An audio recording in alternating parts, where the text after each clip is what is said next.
Hi friends, ఈరోజు మనం టమాటా అరటికాయ కూర ఏ విధంగా చేయాలో చూద్దాం.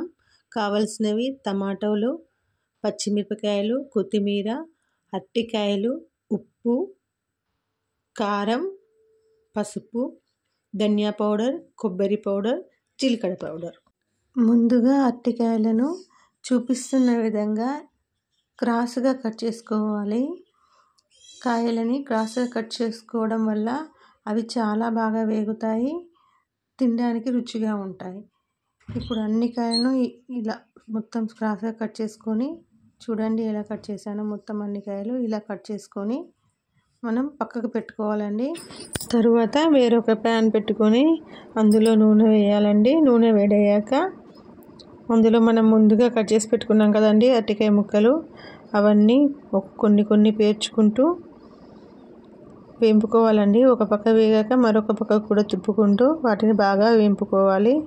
అలా వేంపుకోవడం వల్ల మనం తినేటప్పుడు కాయ రుచిగా ఉంటుంది. ఇలా కొన్ని కొన్ని అరటికాయ ముక్కలు వేస్తూ వేంపుకోవాలి. ఇలా కొన్ని కొన్ని వేంపుకోవడం ద్వారా మనకు నూనె వేస్ట్ కాకుండా ఉంటుంది. ఇలా అరటికాయ ముక్కలన్నీ వేంపి పక్కకు మనం ముందుగానే పచ్చిమిరపకాయలు, ఉల్లిగడ్డలు, టమాటాలు సన్నగా తరిగి పక్కకు ఉంచుకోవాలి. తర్వాత ఒక ప్యాన్ పెట్టుకొని అందులో నూనె వేసి అది వేడయ్యాక ఉల్లిగడ్డలు వేసి బాగా ఎర్రగా అయ్యే వరకు వేంపుకోవాలండి. అవి వేంపేటప్పుడు మనం గ్యాస్ని సిమ్లో కనుక పెట్టి వేంపితే అవి చాలా మెత్తగా మగ్గుతాయి. అలా మెత్తగా మగ్గడం వల్ల కూర చిక్కగా వస్తుందండి. ఇవి మగ్గాక మనం కొన్ని పచ్చిమిరపకాయలు యాడ్ చేసుకోవాలి. పచ్చిమిర్చిని కూడా బాగా ఎర్రగా అయ్యేంత వరకు వేంపాలండి. ఇవి బాగా ఎర్రగా అవుతేనే కూర రుచిగా ఉంటుంది. ఇలా ఎర్రగా ఉల్లిగడ్డలు, పచ్చిమిర్చి మగ్గాక అందులో కొద్దిగా అల్లం వేసుకోవాలి. ఈ అల్లం కూడా పచ్చి వాసన పోయేంత వరకు బాగా వేంపాలి. తర్వాత కొంచెం పసుపు, కొద్దిగా జీలకర్ర పౌడరు, టమాటాలు వేయాలి. అందులో ఉప్పు కూడా వేసి మూత పెట్టాలి. వీటిని బాగా మగ్గనివ్వాలండి. టమాటాలు వేసాక మనం ఉప్పు వేసుకుంటే కనుక టమాటాలు మెత్తగా మగ్గుతాయి. మధ్య మధ్యలో మూత తీస్తూ చూడాలి. ఇలా టమాటాలు మెత్తగా మగ్గే వరకు మనం వేంపుకోవాలి. టమాటాలు కొంచెం కాయలు కాయలుగా ఉన్నట్టయితే గరిటెతోని మనం ఇలా మెత్తగా స్మాష్ చేసుకోవాలండి. ఇలా చేయడం వల్ల కూర చిక్కగా వస్తుంది, మనకి బాగా రుచిగా కూడా ఉంటుంది.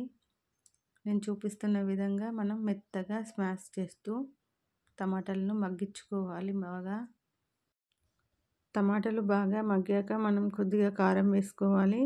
కారం వేసి కలుపుకోవాలి. తర్వాత కొబ్బరి పౌడరు మరియు ధనియా పౌడరు వేసి బాగా కలుపుకోవాలి. అవి బాగా కలిసేలాగా కలుపుకున్నాక మనం ముందుగా వేంపుకొని పక్కకు పెట్టిన అరటికాయ ముక్కలన్నిటిని మనం ఇందులో వేసి వీటికి మనం వేసుకున్న ఉప్పు, కారం అన్ని ఇంగ్రీడియంట్స్ బాగా పట్టేలాగా కలుపుకోవాలి. అరటికాయ ముక్కలు విరగకుండా నెమ్మదిగా కలుపుకోవాలి. తర్వాత తగినన్ని నీళ్లు పోసి మూత పెట్టాలి. మధ్య మధ్యలో మనము అవి నీళ్లు వేడయ్యా లేవో చూస్తూ మళ్ళీ అడుగు కూడా అంటుకోకుండా కలుపుతూ మూత పెట్టాలి. ఇలా మొత్తం అన్నీ ఉడికించుకోవాలండి. బాగా ఉడికాక అందులో మనం కొద్దిగా కొత్తిమీర యాడ్ చేసుకోవాలి. కొత్తిమీర మంచిగా ఫ్రెష్గా ఉన్నది వేసుకుంటే కూర రుచిగా ఉంటుందండి. ఇలా కొత్తిమీర వేసి కొద్దిగా కలుపునట్టు చేయాలండి. అలా చేసి మూత పెట్టాలి.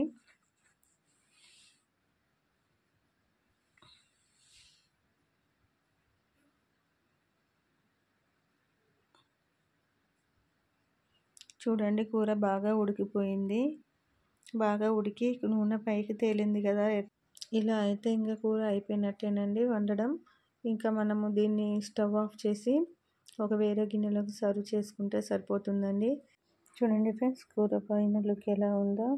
ఈ వీడియో కనుక మీకు నచ్చినట్లయితే నా ఛానల్ సబ్స్క్రైబ్ చేసుకోండి. అలాగే ఈ వీడియో వేరే షేర్ చేయండి.